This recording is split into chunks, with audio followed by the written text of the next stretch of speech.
நாகப்பட்டினம் மாவட்டம் நாகூரில் அமைந்துள்ள பழமை வாய்ந்த அருள்மிகு திரௌபதி அம்மன் ஆலயம் அமைந்துள்ளது. இவ்வாலய மகா கும்பாபிஷேகம் விமர்சையாக நடைபெற்றது.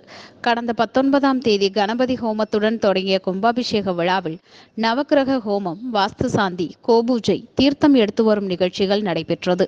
அதனைத் தொடர்ந்து யாகசாலை பூஜைகளுடன் பூர்ணாகுதி தீபாராதனைகள் நடைபெற்றது.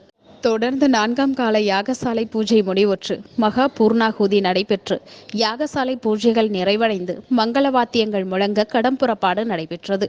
சிவாச்சாரியார் கடகங்களை சுமந்து வந்து வேத மந்திரங்கள் முழங்க திரௌபதி அம்மன் ஆலய கலசத்தில் புனித நீர் ஊற்றப்பட்டு கும்பாபிஷேகம் நடைபெற்றது. பின்னர் புனித நீர் பக்தர்கள் மீது தெளிக்கப்பட்டது.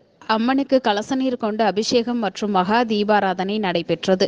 இக்கும்பாபிஷேகத்தில் சுற்றுவட்டார பகுதிகளைச் சேர்ந்த நூற்றுக்கணக்கான பக்தர்கள் கலந்து கொண்டு சுவாமி தரிசனம் செய்தனர்.